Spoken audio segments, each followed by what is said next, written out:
एक तरफ पॉल्यूशन का बढ़ता हुआ स्तर और वहीं घना कोहरा जो है सड़कों पर देखने को मिल रहा हुँ, है। तो हुँ, ऐसे में विजुअलिटी बेहद कम हो गई है।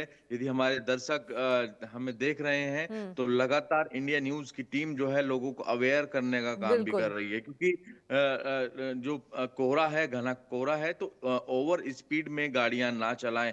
यदि आप हाईवे पर गाड़ी लेकर जा रहे हैं या वाहन लेकर जा रहे हैं तो हुँ, स्पीड को बेहद लिमिट में रखें और फॉग लाइट का इस्तेमाल बेहद जरूरी जो है बताया गया है, जी। क्योंकि ट्रैफिक पुलिस की तरफ से लगातार एडवाइजरी जारी की जा रही है, लोगों को समझाया जा रहा है जरूरी काम हो तो ही घर से बाहर निकलें, अन्यथा ना निकले। निकल रहे हैं तो ये तमाम चीजें संज्ञान में लें, अपने ध्यान में रखकर ही चलें, क्योंकि आए दिन जो है नेशनल हाईवे, हुँ, जितने भी हाईवेज हैं या जितनी भी सड़कें हैं उन पर ज्यादातर जो एक्सीडेंट हैं वो देखने को बिल्कुल। मिल रहे हैं। हुँ, चाहे वो रेलवे स्टेशन हो, ये तमाम ऐसी जगह हैं जहां लोगों की आवाजाही ज्यादा रहती है, हुँ, तो इसीलिए कई बार जो है दिखता ही नहीं है, और ना दिखने के चलते एक्सीडेंट जो है सामने आ रहे हैं। तो ये तमाम कवायद हैं वो लगातार जारी हैं। ऐसे में एनएचआई की तरफ से भी कदम उठाए जा रहे हैं, उनकी तरफ से भी गाइडलाइन जारी की गई हैं, ब्लैक स्पॉट चिन्हित किए गए हैं, जिससे कि किसी को फर्स्ट एड की जरूरत है या कोई दुर्घटना हो गई तो वहां पर एम्बुलेंस भी मौजूद रहेगी अब हाईवे पर, और साथ जी। ही फायर सेफ्टी की जो टीम है वो भी मौके पर मौजूद रहेगी। ये तमाम जो सुविधाएं हैं वो अब हाईवेज पर मौजूद रहेंगी। वहीं साथ ही गाजियाबाद जिला प्रशासन की तरफ से बढ़ती ठंड को देखते हुए हुँ, कई ऐसे कदम उठाए गए हैं, जैसे कि छात्रों की छुट्टियों को एक्सटेंड किया गया है, 14 बिल्कुल। तारीख तक जो छुट्टियां हुँ, हैं वो एक्सटेंड कर दी गई हैं, हुँ, जिससे कि बच्चों की सुरक्षा को देखते ये तमाम कदम उठाए जा रहे हैं। साथ ही एक चीज और मैं आपको बता देता हूं, हुँ, क्योंकि जो लोग झाड़ी मजदूर हैं, जो अपना जीवन खुले आसमान में व्यतीत करते हैं, जी। उन पे बेसहारा लोग हैं, तो उनके लिए रेन बसेरे का इंतजाम जो है गाजियाबाद में कर दिया गया है। 22 रैन बसेरे बनाए गए हैं ठीक स्थायी, है। और 7 अस्थायी बनाए गए ठीक है, हैं अनिल और लोगों अली को। आप दोनों बने रहिए। एक और बड़ी खबर सामने आ रही है, उस पर भी आपसे जानकारी लेंगे। दिल्ली एनसीआर में प्रदूषण का कहर जारी है, जहां बता दें आपको दिल्ली के आईटीओ में स्मॉग की परत छाई रही। दिल्ली के कई इलाकों में एक्यूआई 300 के पार। बड़ी खबर, जहां दिल्ली एनसीआर में ग्रेड 3 की पाबंदियां अब हटा दी गई हैं। बता दें आपको दिल्ली एनसीआर में प्रदूषण की कमी के बाद अब ग्रेड 3 से जुड़े प्रतिबंध हटाए गए हैं। एनसीआर में प्रदूषण के स्तर में आई गिरावट और अनुकूल मौसमी परिस्थितियों के कारण वायु गुणवत्ता प्रबंधन आयोग ने तत्काल प्रभाव से ग्रेड 3 के प्रतिबंधों को हटा दिया है। यह बड़ा निर्णय लिया गया है, जहां 2 जनवरी 2026 को दिल्ली का एक्यूआई सुधरकर 236 पहुंचा है, और जिसके बाद गंभीर श्रेणी के तहत लागू निर्माण कार्यों पर लगी पाबंदियों को रद्द कर दिया गया है। आपको बता दें, हालांकि आयोग ने स्पष्ट किया है कि जिन साइटों को नियमों के उल्लंघन के कारण विशिष्ट रूप से बंद कराने का आदेश दिया गया, वे बिना अनुमति के काम शुरू नहीं करा पाएंगे।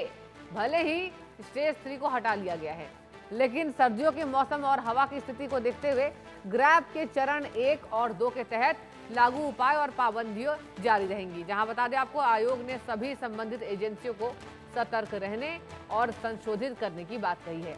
और चलिए, इसी से जुड़ी जानकारी लेंगे। हमारे संवाददाता अलग अलग जिलों से लगातार लाइव बने हुए हैं। एक बार हम गुरुग्राम का रुख करेंगे। गुरुग्राम में गुलशन ग्रोवर हमारे संवाददाता लगातार जुड़े हुए हैं। गुरुग्राम में गुलशन, बताइए क्या स्थिति है अभी फिलहाल?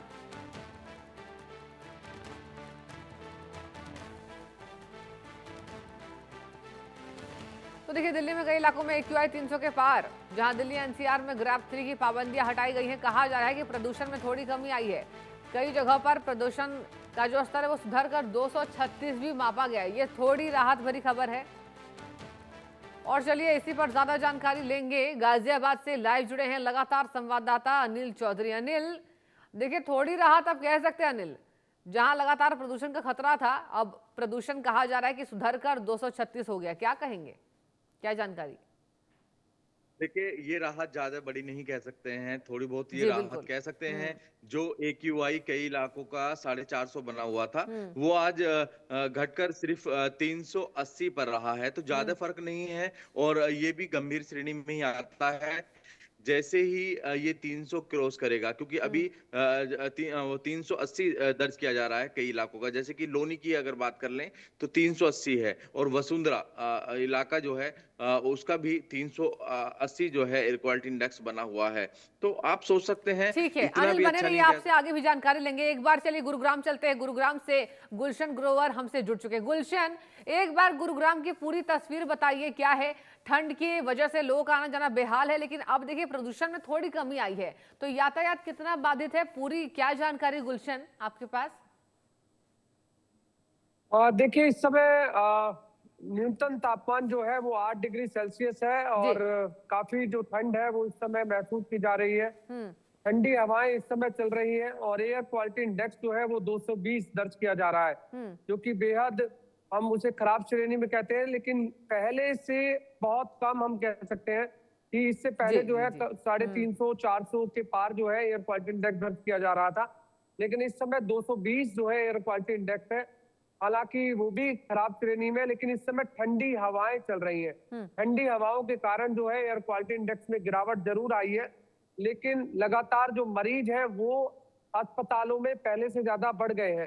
चाहे वो गले में खराश के हो, आंखों में जलन के हो, सांस लेने में दिक्कत के हो, अस्थमा के हो, एलर्जी के हो, तमाम तरह के मरीज इस समय अस्पतालों जी। में पहुंच रहे हैं, चाहे वो प्राइवेट अस्पताल हो या सरकारी अस्पताल हो। हालांकि सड़कों पर जो ट्रैफिक है वो इस समय लगातार जारी है। ये पीछे आप जो तस्वीर देख रहे हैं, ये गुड़गांव के नेशनल हाईवे 48 की जो तस्वीर है, जो कि दिल्ली से जयपुर की ओर ये रास्ता जा रहा है। हालांकि सड़कों पर वाहनों की संख्या सुबह 7 बजे के समय भी लगातार जो है वो बनी हुई है, और क्योंकि ये नेशनल हाईवे है और लगातार यहाँ पर वाहनों की कतार लगातार बनी रहती है। लेकिन जिस तरह से 2026 नया साल का आगाज हुआ है, आगाज होने से ठंडी हवाएं हैं, ठिठुरन और ज्यादा बढ़ी है। अब उन लोगों को जो लोग बिना छत के ठीक है। सोते हैं उनके लिए एक बड़ी मुसीबत जो है हम कह